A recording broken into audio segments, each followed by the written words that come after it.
Qu'est-ce donc qu'un soulèvement? Le désir de faire autrement, le désir d'autre chose, qui est peut-être le désir politique par excellence. Il faut apprendre à poser le problème. Comment échapper aux évidences? Penser la situation d'aujourd'hui non comme une espèce de progrès qui aurait mal tourné, mais comme hérité d'un désastre.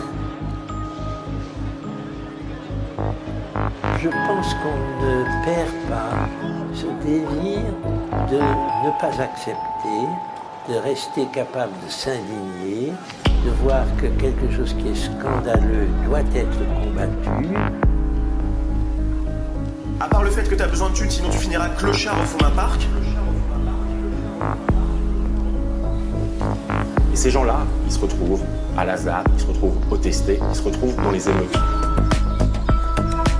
After all, the mechanistic construction of capitalist patriarchy is what divided us and what decentralized the world.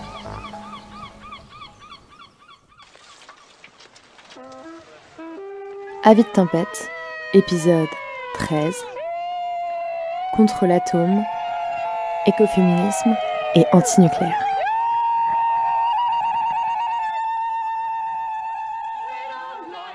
L'écoféminisme part d'un constat.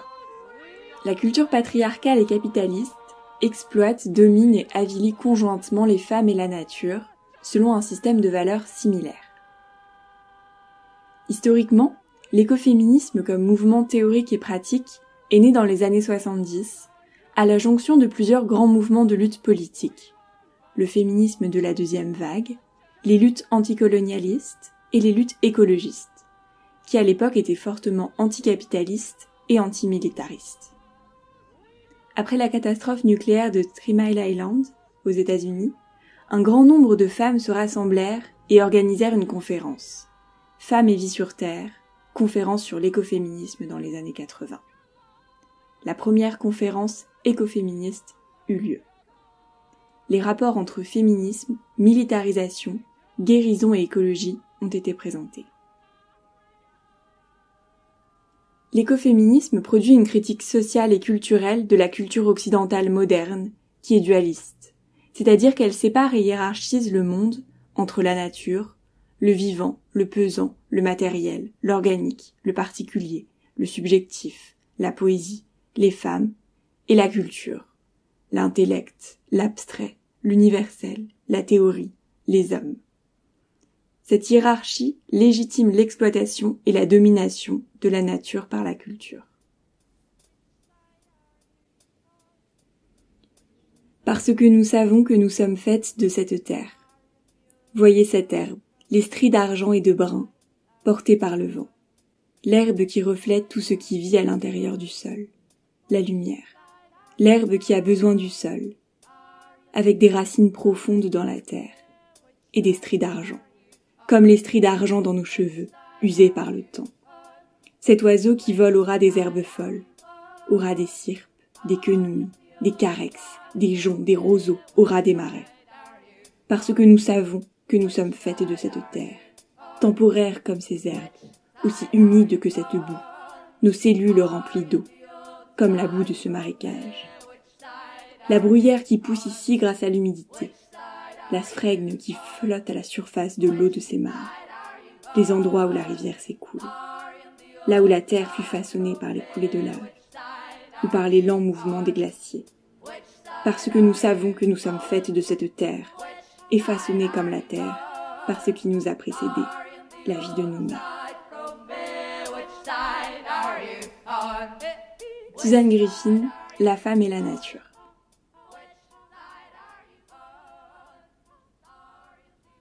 Dès lors, les écoféministes fondent un nouveau système de valeurs. Par leur création théorique, poétique et par leurs activismes, elles valorisent ce qui est dévalorisé par le dualisme occidental. La nature, la paix, le corps. Et elles réinventent une nouvelle culture, une nouvelle spiritualité, un nouveau corpus de connaissances, de nouvelles pratiques de lutte. Il ne s'agit plus de penser émanciper les femmes en faisant d'elles l'égale des hommes, mais en mettant radicalement à bas ce qui fonde cette hiérarchie, soit le dualisme occidental moderne. À un stade de son histoire, entre le XVIe et le XVIIe siècle, le monde occidental est devenu le lieu d'émergence d'un nouvel ordre social, s'appuyant sur de nouveaux modes de production. C'est la naissance du capitalisme. Il y a alors une véritable guerre menée contre les femmes et la nature, permettant d'acquérir des ressources et une main-d'œuvre docile et non payée. C'est entre autres le moment de l'appropriation des terres communales et de la chasse aux sorcières. Si l'on regarde le contexte historique dans lequel la chasse aux sorcières s'est déroulée, le genre et l'origine de classe des accusés, ainsi que les effets de la persécution, on est amené à conclure que la chasse aux sorcières en Europe était une attaque contre la résistance des femmes à la progression des rapports capitalistes, contre le pouvoir dont elles disposaient en vertu de leur sexualité, de leur contrôle de la reproduction et de leur aptitude à soigner. La chasse aux sorcières était aussi un instrument pour la construction d'un nouvel ordre patriarcal, où le corps des femmes, leur travail, leur pouvoir sexuel et reproductif étaient mis sous la coupe de l'État et transformés en ressources économiques. Silvia Federici, Caliban et la sorcière. L'écoféminisme est un mouvement qui se veut divers, s'adressant à une grande majorité de femmes. Il naît loin des universités, ancré dans la vie quotidienne des femmes en lutte contre le patriarcat, le colonialisme, le capitalisme et son prétendu progrès technologique. Beaucoup de femmes y ont trouvé une manière de combiner leur féminisme et leurs conditions de mères, de paysannes, de soignantes. Les nouveaux développements en biotechnologie, en génie génétique et en technologie reproductive ont rendu les femmes extrêmement conscientes des déviances de la science et de la technologie vis-à-vis du genre et du caractère patriarcal, antinature et colonial du paradigme de la science dans son intégralité, et de ses visées à déposséder les femmes de leurs capacités génératrices, comme il le fait avec les capacités productrices de la nature. L'écoféminisme recherche des connexions, là où le patriarcat capitaliste et sa science guerrière sont engagés dans la rupture et la dissection de ce qui constitue un tout vivant. Ainsi, elles s'investissent à regarder non seulement les implications des technologies biologiques, chimiques, atomiques, génétiques, sur les femmes, mais aussi sur les animaux, les plantes et sur l'agriculture, aussi bien dans le tiers-monde que dans le nord industriel. Elles comprennent que la libération des femmes ne peut se faire dans l'isolement, mais seulement comme une partie d'un combat plus large pour la préservation de la vie sur la planète. L'écoféminisme se déploie sur plusieurs fronts, dans le monde occidental et dans les pays colonisés ou néocolonisés. Des femmes y luttent contre la dépossession de leurs terres, de leur culture, de leur corps et de leurs moyens de subsistance.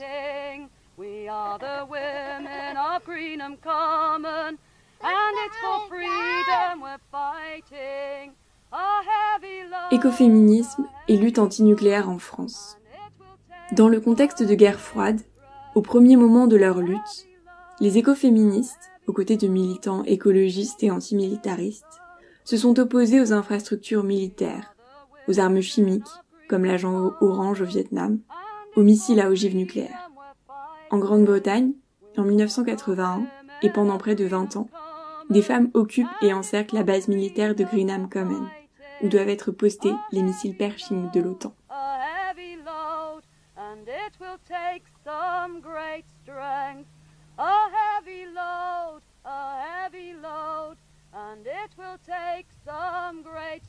Donc du coup on va parler de Greenham Commons, c'est le premier mouvement de protestation qui s'est proclamé écoféministe.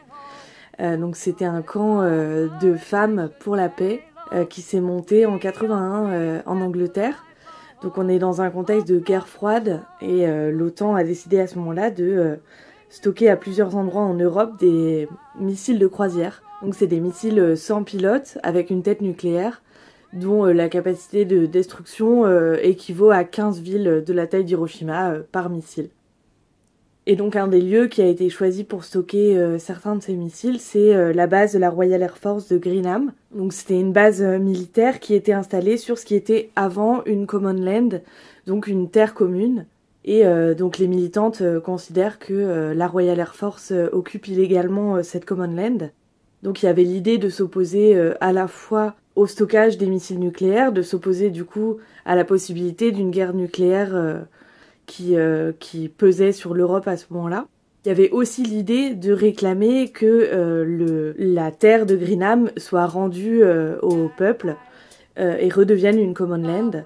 Donc 36 femmes ont décidé d'entamer une marche depuis Cardiff jusqu'à la base de Greenham en septembre 80. 35 women, campus for peace, breaking the law, breaking the law. There'll be more no wars, there'll be more no wars. 35 women, campus for peace, breaking the law, breaking the law. There'll be more no wars. Donc c'était une manifestation assez spontanée. C'est 36 femmes blanches, issues de la classe moyenne supérieure, qui habitaient entre Cardiff et Greenham. Et qui ont revendiqué très fort leur identité de mère et leur inquiétude pour le futur de leurs enfants. Donc ça, c'est hyper important, je trouve, dans la force de la lutte de Greenham, c'est que elles ont vraiment revendiqué cette identité de mère et cette inquiétude pour leurs enfants comme le point de départ de leur revendication et de leur lutte. Et c'est quelque chose, je pense, que par la suite, on a moins retrouvé dans les mouvements antinucléaires ou écolos, ou même féministes parfois, mais qui a été quand même très fort à ce moment-là. Et donc les femmes ont fait cette marche, elles ont marché 10 jours jusqu'à Greenham, et quand elles sont arrivées, elles ont réclamé un débat public avec le ministre des Armées, puisque évidemment le fait de stocker ces missiles sur le site de Greenham n'avait pas été décidé en collaboration avec la population, et donc elles réclamaient un débat qui leur a été refusé, et donc elles ont spontanément décidé de rester, tout simplement. Donc elles se sont enchaînées à la base. C'était complètement spontané, et dans les archives, elles racontent qu'elles s'attendaient pas du tout à faire ça. Pour la plupart, elles avaient jamais milité. Et c'était tellement inattendu que dans les archives, on les entend raconter que les militaires de la base les ont prises pour des femmes de ménage.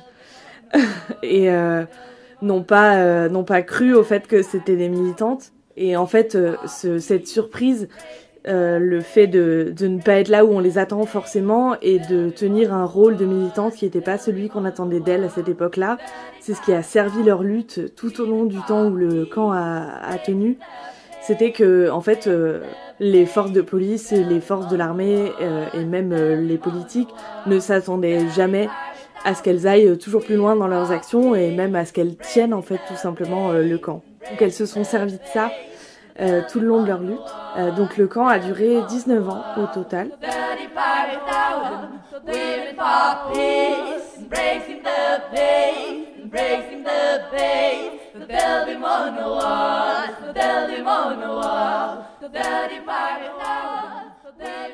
C'est devenu un laboratoire d'expérimentation politique et féministe.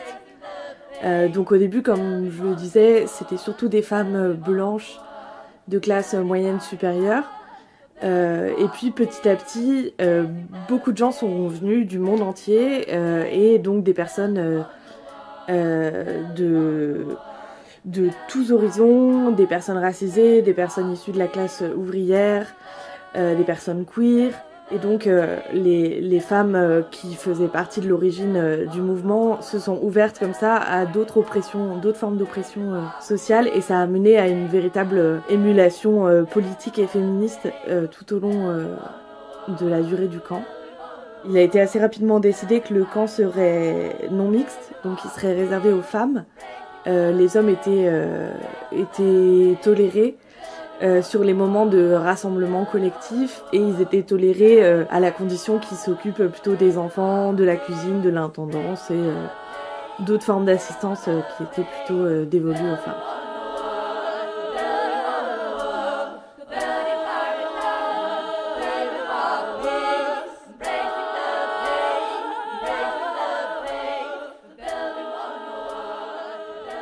Donc au niveau de la vie sur le camp, on imagine bien que pendant ces 19 ans, il y a eu des périodes assez difficiles, notamment les hivers. Il faisait très froid, la météo était très mauvaise et le camp était constamment harcelé par la police.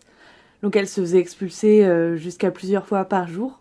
Mais finalement, à force d'expulsion, elles se sont adaptées et elles ont construit des meubles sur roues pour pouvoir emporter un maximum de choses avec elles à chaque expulsion et reconstruire derrière le camp.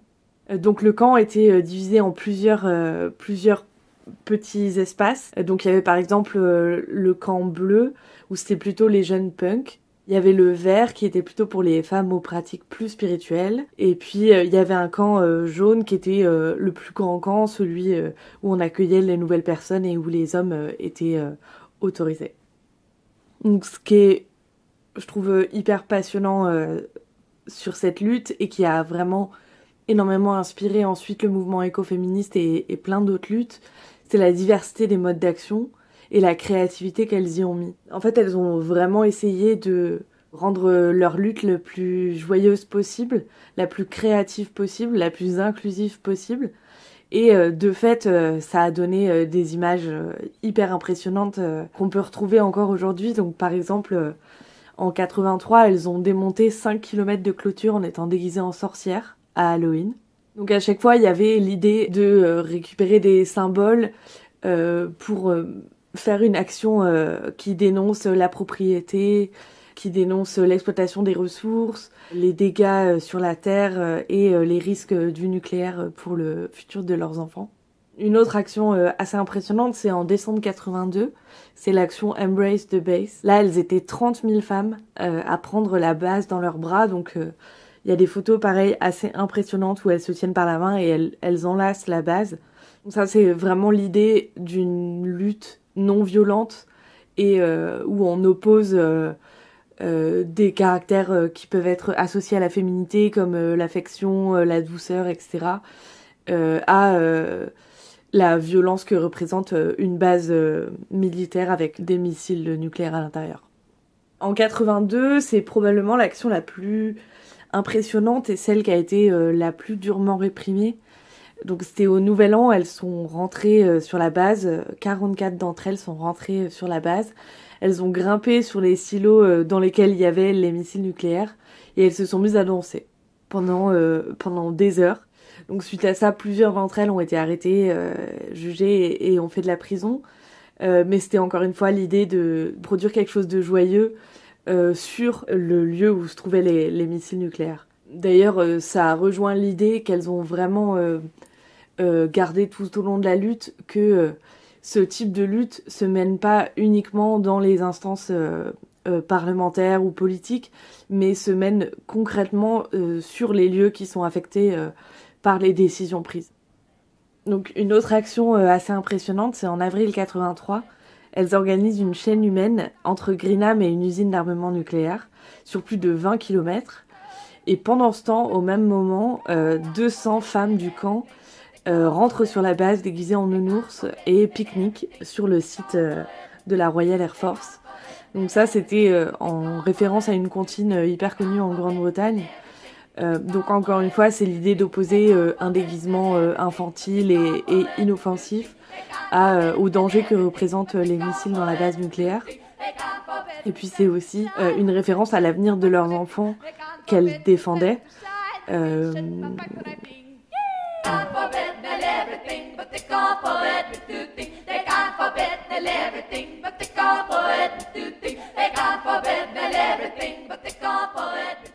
En décembre 83, elles sont 50 000 à brandir des miroirs face à la base. C'est l'action Reflect the Base. Et donc l'idée, c'est de symboliser le retour sur soi qui oblige chacun à penser ses actes. Et puis l'idée, c'est aussi que les militaires qui gardent la base soient mis face à la cause à laquelle ils participent. Et ça a été aussi un élément qu'elles ont beaucoup mobilisé tout au long de leur lutte. C'était de vraiment inciter les militaires qu'elles croisaient quotidiennement à réfléchir sur ce à quoi ils participaient en travaillant sur cette base. Et elles ont constamment essayé de joyeusement et de façon non violente perturber leur travail. Donc par exemple, elles ululaient en permanence et particulièrement la nuit, tout ensemble pour perturber le travail des militaires.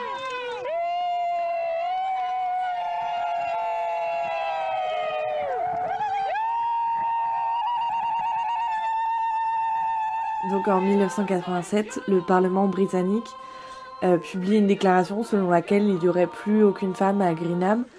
Le grillage n'aurait pas du tout été découpé et donc il n'y aurait aucun frais à engager. Et donc en réaction à cette déclaration, les femmes de Greenham découpent le grillage toutes les nuits pendant une semaine. Donc ça, c'est vraiment l'idée qu'elle faisait constamment l'objet de désinformation de la part des médias et des politiques, et qu'elle devait constamment se battre pour médiatiser la vraie vie du camp, médiatiser leur lutte, tout simplement, puisque le peu de choses qui étaient dites sur elle étaient généralement de l'ordre d'histoires sensationnalistes sur la vie du camp, qui étaient décrits comme sales, insalubres, invivables, dangereux pour les enfants. Elles étaient qualifiées de lesbiennes phallocrates au comportement agressif, qui étalent leur sexualité et vivent aux frais de l'État. Évidemment, l'aspect non conventionnel de leur vie sur ce camp, en non-mixité, une vie marquée par le militantisme et l'activisme politique, a fait émerger beaucoup de stéréotypes sur la féminité, l'hétérosexualité, le fait d'abandonner ses enfants pour se dédier à la lutte. Donc on est quand même dans un Royaume-Uni sous Margaret Thatcher, avec un retour des idées conservatrices, notamment sur la famille et la place des femmes, qui était très forte à ce moment-là. Donc ça rend le camp de Greenham d'autant plus impressionnant sur le plan politique et féministe. Donc finalement, les missiles nucléaires vont quitter la base en 91. Il y a un traité sur les forces nucléaires qui est signé à Washington entre Gorbatchev et Reagan. Et la base va fermer en 97 pour devenir un parc. Mais les manifestantes vont rester puisqu'elles réclament que la terre soit rendue au peuple. Et donc elles vont rester sur le lieu pour s'assurer que Greenham devienne à nouveau une common land. Ce qui a été le cas en 2000, et donc elles ont finalement quitté le lieu à ce moment-là. Moi, quand j'ai découvert l'histoire de Greenham Common, en fait, mon cerveau, il a explosé. Je trouve ça fou qu'on connaisse pas du tout cette lutte en France. Il y a très très peu de ressources disponibles en français pour raconter cette lutte qui est hyper récente. Enfin, les années 80, c'est vraiment hier, et surtout c'est des enjeux qui sont encore hyper actuels sur le risque du nucléaire militaire, sur les enjeux de féminisme, de propriété de la terre, de prise de décision démocratique. Enfin, tous ces enjeux-là, ils sont encore hyper actuels. Nous, les écoféministes de France, on est aussi les héritières de cette lutte-là. Et en vrai, leur mode d'action, leur façon de lutter, elle a vraiment infusé sur plein de luttes ensuite, et sur la façon dont on veut lutter aujourd'hui, je pense, avec de la joie, avec des pratiques artistiques, avec des pratiques spirituelles, avec une mixité de personnes, d'horizons politiques. Je pense que c'est hyper important de raconter aujourd'hui encore l'histoire des femmes de Greenham pour s'en inspirer et pour continuer à lutter comme elles l'ont fait. Mais notre grande chance, c'est l'énergie électrique d'origine nucléaire. Parce que nous avons une bonne expérience dans tout cela. Nous l'avons depuis la fin de la Deuxième Guerre mondiale, et nous avons développé toutes les activités nucléaires, civiles et militaires, depuis une douzaine d'années, comme vous le savez. Et puis aussi parce que maintenant, nous avons la volonté de le faire, car nous croyons que c'est cela la solution à nos besoins. Et nous avons pris aujourd'hui même une décision très importante. Nous avons pris la décision de réaliser en 1974 et 1975 le lancement de 13 centrales nucléaires de 1000 mégawatts chacune, qui coûtent environ 1 milliard de francs actuels chacune. 13 000 mégawatts, c'était la puissance thermique totale installée d'électricité de France il y a 2 ans, 1972. Et c'était la puissance totale d'EDF en 1962. Par conséquent, à partir de l'année 74 et 75, nous allons lancer des centrales qui représenteront la totalité de la disponibilité d'électricité de France pour produire de l'électricité en 1962. Aucun pays au monde, sauf les États-Unis, ne fait un effort comparable, et il y a là véritablement une des grandes œuvres que nous allons réaliser au cours des prochaines années. Monsieur le Premier ministre, quand on installe des centrales nucléaires, il y a un risque qui est celui de détruire l'équilibre biologique des ruisseaux ou de l'environnement. Alors, qu'allez-vous faire pour ça? Il y a la sécurité et l'environnement. Pour la sécurité, nous prenons toutes les mesures qui sont indispensables et j'observe au passage que jamais en France, jusqu'à maintenant, fort heureusement, nous n'avons eu d'accident de sécurité nucléaire grave. En ce qui concerne l'environnement, je peux vous assurer aussi que l'implantation des centrales tiendra compte de tous les éléments et en particulier du souci de ne pas gâcher l'environnement. Dès les années 70, des pays comme la France et les États-Unis investissent massivement dans le nucléaire dit civil, construisant des centrales, des réacteurs, des infrastructures de retraitement et de stockage des déchets nucléaires.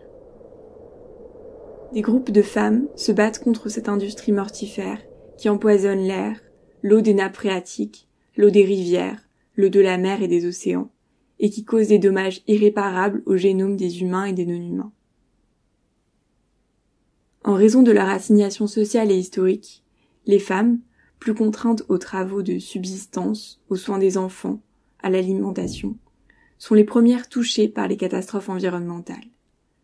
Certaines entrent dans la lutte de manière virulente, nouant des solidarités fortes, qui ébranlent aussi les dynamiques patriarcales des organisations de contestation écologistes.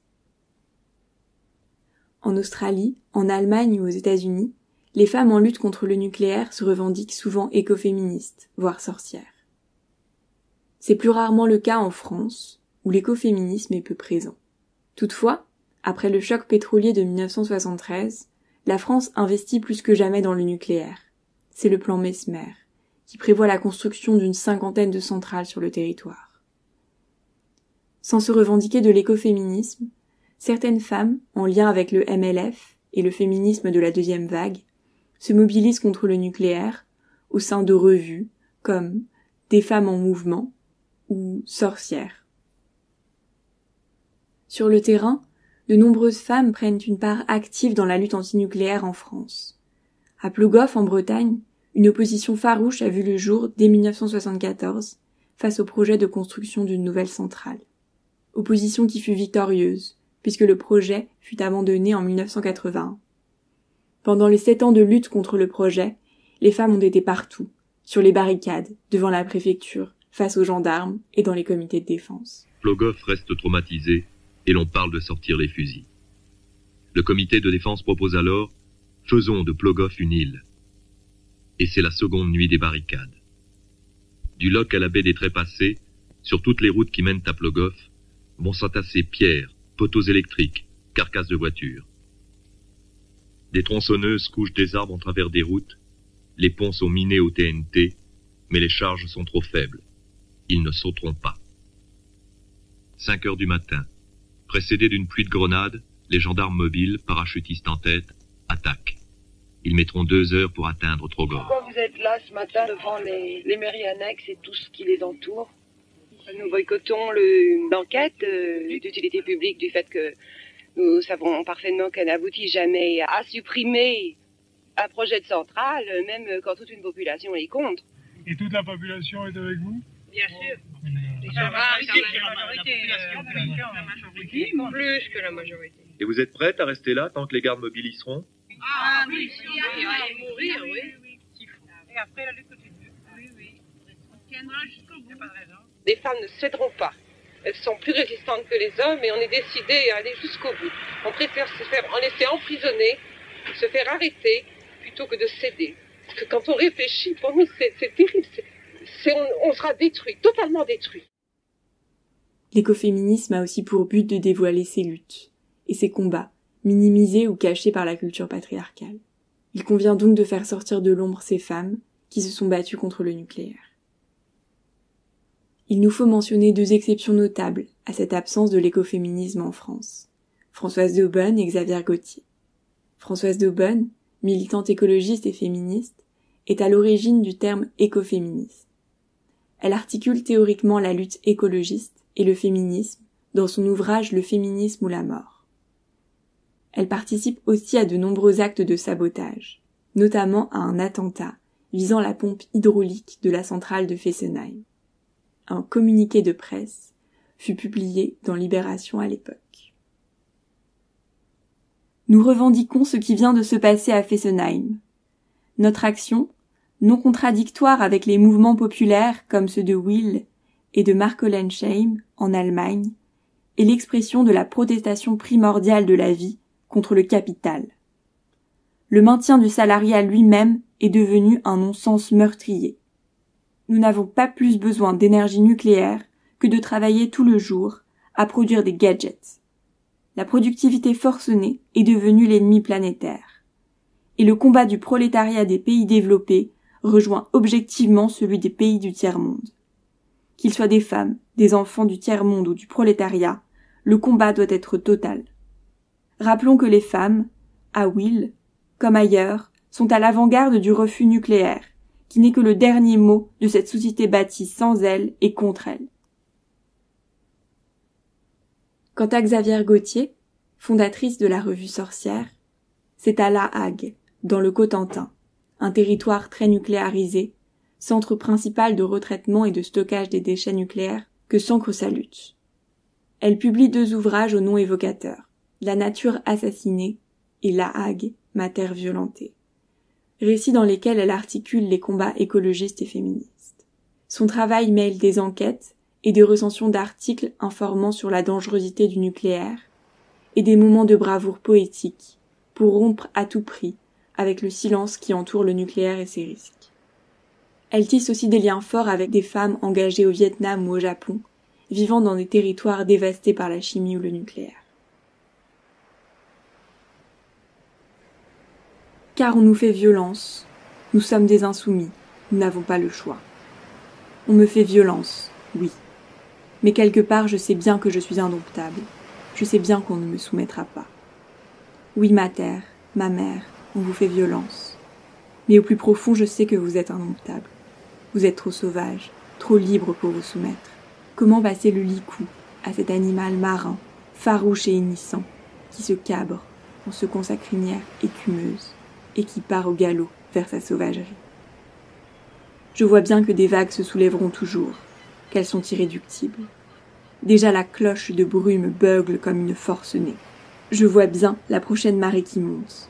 Je vois bien la tempête qui s'annonce. Et le vent qui se prépare à fouetter sans retenue. Et les cris des mouettes qui déchirent le ciel bas, plus perçants que jamais. Et les plaintes des oiseaux de mer qui strient le cœur d'une sainte épouvante. Je vois bien toutes les forces de la nature déchaînées, gigantesques, qui s'apprêtent à engloutir ce qui se cache sous le béton. Et alors la mer se soulèvera vraiment jusqu'aux étoiles.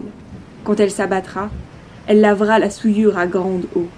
Alors les ahannements des travailleurs, les gémissements de plaisir, les hurlements de la mise au monde seront cris de révolte qui couvriront avec le bruit de la marée montante les sirènes de la destruction et de la mise à mort. Alors ma hague venteuse et solitaire, ma hague furieuse et douce, tu seras libre. Xavière Gauthier, La Hague, ma terre violentée. Les écoféministes, inspirés par cet héritage, sont encore aujourd'hui engagés dans les luttes antinucléaires. Présentes à Bure, dans la Meuse, où l'Agence nationale pour la gestion des déchets radioactifs, l'ANDRA, organise le projet d'enfouissement des déchets nucléaires 6GO, les écoféministes ont organisé, en septembre 2019, un rassemblement et une marche festive et offensive en non-mixité contre le laboratoire de l'ANDRA. Elles sont aussi présentes à La Hague contre l'agrandissement des piscines de stockage des déchets nucléaires.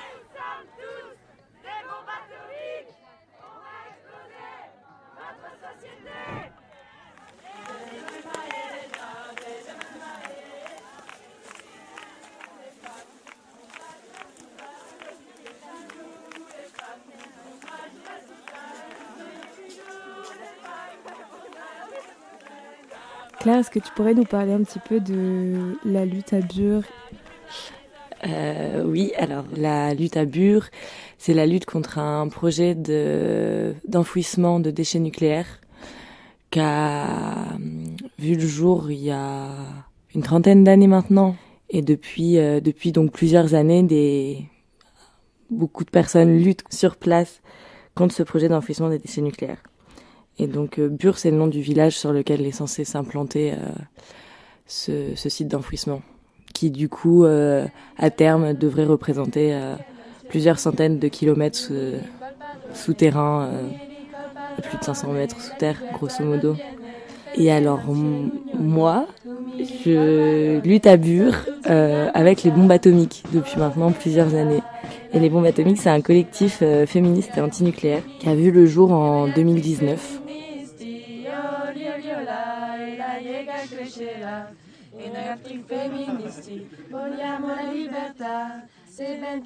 On était plusieurs personnes à être proches de la lutte à Bure, tout en pas forcément en y vivant, mais de plusieurs endroits dans la France, et on s'interrogeait beaucoup sur...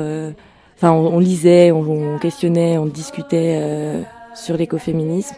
Et en fait, un jour, on s'est un peu dit que c'était quelque chose qui nous intéressait énormément, mais que c'était un peu frustrant comme ça de se dire que l'écoféminisme, c'était quelque chose d'ancré dans le passé et que on n'avait finalement pas d'expérience française de cette lutte-là. Et sachant qu'on était tous assez proches de la lutte à Bure, on s'est un peu dit, mais en fait, ce qui serait super, c'est qu'on arrête un peu de discuter de ça et qu'on fasse un peu et qu'on fasse l'expérience d'un événement qu'on pourrait qualifier d'écoféministe parce que féministe et antinucléaire. Et donc en 2019, on a organisé 2 jours de camp antinucléaire et féministe en mixité choisie sans Maxis dans un petit village à côté de Bure. Sachant que, je tiens quand même à préciser que toutes les personnes qui organisaient cet événement s'entendaient pas forcément sur le terme écoféministe. Quand certaines voulaient le garder, d'autres plutôt pas envie de s'y référer. Et ça, c'est quelque chose sur lequel on s'est jamais dit qu'il fallait statuer ou quoi, que plutôt on se considérait assez riche des diversités d'opinions là-dessus. Et que, en fait, l'objectif commun qu'on avait toutes et tous, c'était d'organiser ce week-end-là.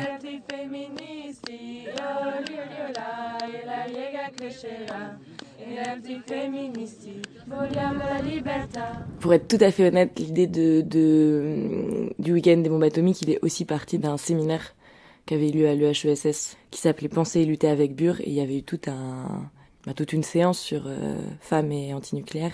Et du coup, pendant cette séance, il y a des copines qui étaient revenues sur la lutte de Greenham Common, donc le camp, et donc l'outil même de camp en mixité choisie comme moyen de lutte, avec tout ce qui se passait sur ce camp-là, tout l'imaginaire qui s'y déployait, qui était quelque chose qui nous parlait quand même vachement, et dont on était assez curieuse, parce qu'à l'époque, on avait comme ça un peu l'impression que lutter dans la joie, avec des grandes marionnettes, quelque chose de très festif, etc. Nous, on était un peu à une époque où je crois qu'on avait envie de se dire que c'était aussi possible d'utiliser ces outils-là pour lutter.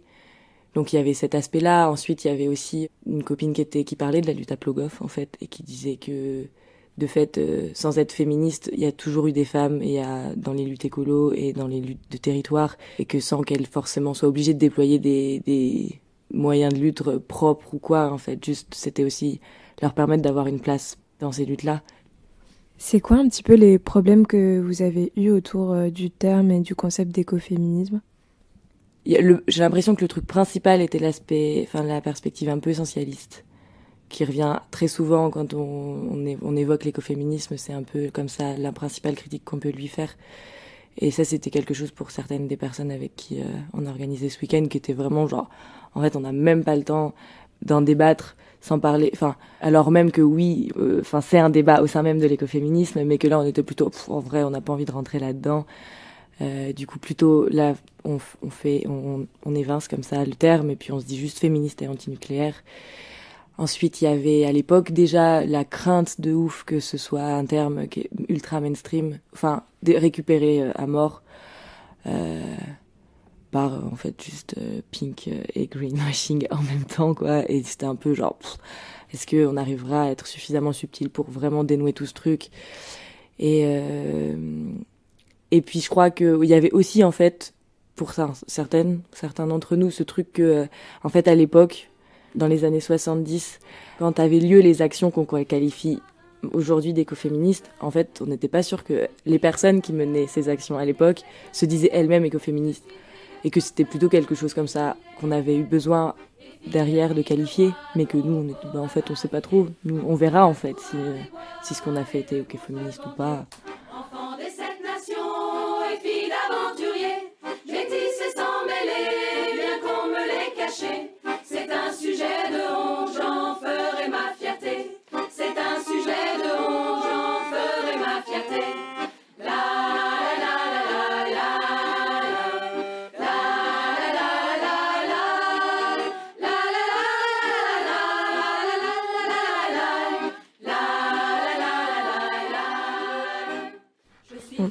Du coup, l'écoféminisme, entre guillemets, a l'air de poser pas mal de problèmes de subtilité dans le mot et surtout par rapport à l'essentialisation.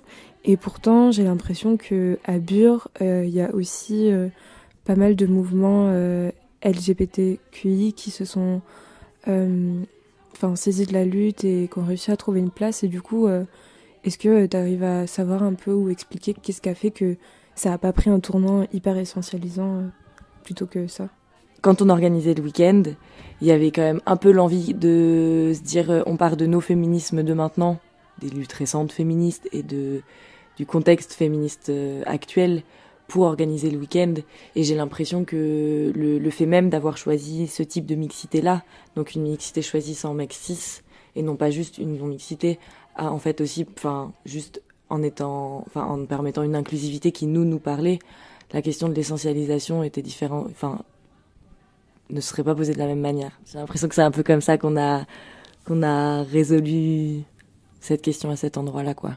Pour parler un peu du week-end, je crois que c'est un peu important aussi de reparler du contexte de la lutte à l'époque. De fait, la lutte de Bure, on en a quand même entendu parler ces dernières années, notamment par rapport à toute la répression qu'ont subi les militants sur place, entre des manifs quand même très violemment réprimés et un dispositif policier sur place extrêmement fort et procès pour association de malfaiteurs. À l'époque, plutôt, on peut dire que la lutte était compliquée et que beaucoup de gens étaient un peu partis. Et du coup, il y avait aussi un peu dans le coin de notre tête ce truc de se dire allez, on peut peut-être, en toute humilité, se dire que ce week-end-là pourrait aussi permettre de faire revenir du monde. Alors du monde qui avait été là, mais qui en était parti, du monde qui était jamais venu. Et de se dire, allez, on propose quelque chose pour redonner un peu d'énergie. On se disait comme ça, combien de personnes on attend, on savait pas trop, on se disait, 350 personnes, ce serait quand même super, ce serait énorme. Et puis en fait, on a été 500, et c'était super, en plein mois de septembre, il a fait un temps magnifique, il faisait super beau. L'idée, c'était de faire un camp, donc c'était pas que une action, mais quand même une action.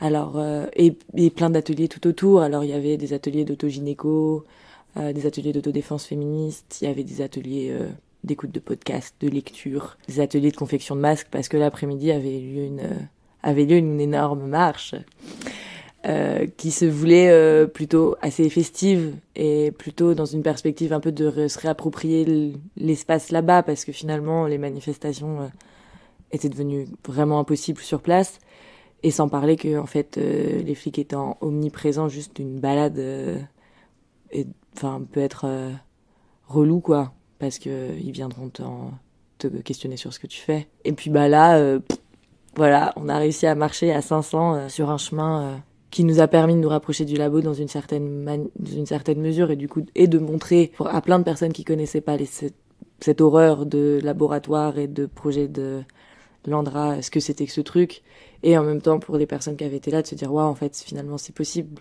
quand même de refaire des choses dans les environs. Et c'était super fort, puis avec ce truc un peu absurde comme ça, où franchement 500 personnes dans les environs, alors en mixité choisie sans mexis, on se disait mais en fait c'est pour ça peut-être qu'ils se sont dit les féministes, on va pas mettre de police, tu vois. Et en fait il y avait vraiment un dispositif policier vraiment ridicule par rapport à ce qui avait été déjà vu, quoi. Plein de moments un peu comme ça absurdes où quand ils nous ont dit non, vous passerez pas, on leur a dit si, on va marcher. Ils ont dit mais non, on leur a dit si, c'est un GR. Et, non, c'est pas un GR, si, c'est un GR. Et d'ailleurs, c'est un GR qui s'appelle Sur les pas de Jeanne d'Arc. Et en fait, on fait une manifestation féministe en l'honneur. Et là, ils étaient complètement comme ça, ils comprenaient rien du tout. Et puis en fait, ils pouvaient pas nous laisser passer, quoi. Et en fait, on a marché, on a fait un peu ce qu'on a voulu faire.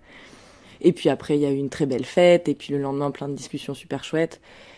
Et gros sentiment de se dire qu'en fait, c'est possible de faire venir des gens dans la Meuse, et voilà, et de faire comme ça une lutte joyeuse et belle et qui se passe bien, quoi.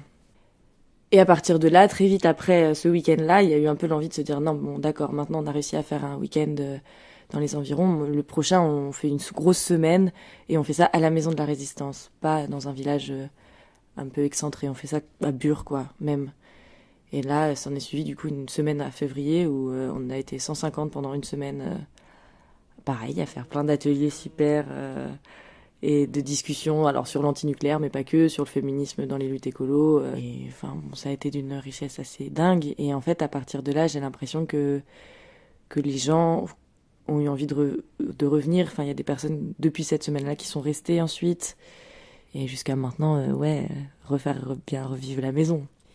Et du coup, qu'est-ce que ça t'a fait à toi et aux gens autour de toi, si tu peux en parler aussi, de militer en mixité choisie dans ces milieux militants-là?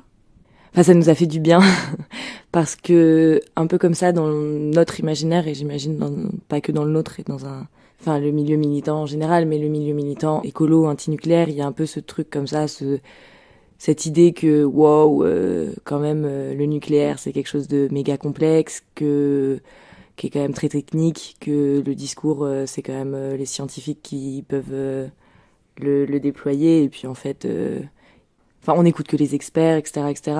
Et comme ça, même dans nos milieux à nous, il y a un peu ce truc il faut une certaine légitimité pour parler de la lutte antinucléaire, et du coup pour prendre la parole, et du coup pour prendre une certaine place. Et en fait, finalement, plutôt, c'est quand même souvent les mecs cis d'un certain âge, mais pas que, en fait, dans les luttes antinucléaires, qui peuvent comme ça. Et du coup, nous, il y avait aussi par là même un peu l'envie de se réapproprier ça, de dire en fait, mais nous aussi, on est complètement capable de parler de la lutte antinuc et de se former sur la lutte antinuc et d'avoir des choses à dire là-dessus, d'en parler aussi. Et du coup, avec une perspective un peu de mêler à cette volonté de parler de la lutte antinuc, nos féminismes, en fait, qui de fait sont quand même intersectionnels, antiracistes, anticlassistes, antivalidistes et décoloniaux. Et du coup, on avait ce truc de, en fait, désormais, si on parle de l'antinuc, nous, c'est aussi avec cette perspective-là qu'on veut l'afficher, quoi. Et donc, je pense que c'est ça que ça a changé de militer en mixité choisie sans mec cis, c'est que du coup, nous, je pense que ça nous a aussi permis d'approfondir ces réflexions-là entre nous, quoi, et de décortiquer ce que ça nous faisait, cette lutte-là en particulier. Alors, chez chacune et chacun d'entre nous, dans nos corps, mais aussi dans nos luttes, et en fait, en quoi, pour nous, la lutte antinucléaire, elle est éminemment antiraciste, décoloniale, et de se dire, en fait, il est ultra important de déployer ce discours-là et toute cette complexité-là, désormais, en fait. On peut pas juste se contenter de dire que le nucléaire, c'est nul, mais en fait, pourquoi? Et en fait, aller chercher toutes ces raisons-là aussi. Enfin, les rayonnantes, c'est un peu l'idée de collectifs qui ont envie de faire des événements autour des luttes antinucléaires en France, mais pas forcément que autour de Bure. Et je sais que, par exemple, à l'année d'avant, il y en avait eu un gros dans le budget, et etc. Les rayonnantes, c'était 10 jours de camp antinucléaire à Bure l'été dernier. Super intense et riche tant dans les discussions que dans la fête, que dans plein de choses. Mais notamment aussi, moi je crois que ce qui m'a surtout marqué, ça a été la journée d'action, quoi, qui a permis à différents modes d'action de vraiment fonctionner ensemble et d'être complémentaires, et du coup permettre à j'ai l'impression, pas mal de personnes de trouver leur place dans des modes d'action qui leur correspondaient. D'un cortège festif à un cortège un peu plus déter, radical. Disons qu'il y avait il y avait un cortège clownesque, kermesse, chorale, et qui avait vraiment vocation à être un espace safe, défini comme un espace safe aussi. Après, il y avait aussi l'idée que il y en ait un peu plus comme ça, pareil, festif, mais où la proximité de la police serait moins un problème pour les personnes qui y participaient. Enfin, j'ai l'impression que ce camp a permis l'élaboration de quelque chose comme ça. Pour le coup, c'est assez inspirant de se dire que en fait, il existe vraiment plein de modes d'action, et qu'en fait, ils sont pas opposés. Au contraire, en fait, ils peuvent complètement se nourrir les uns les autres, et en fait permettre à chaque mode d'action d'arriver à ses objectifs et à sa fin, quoi.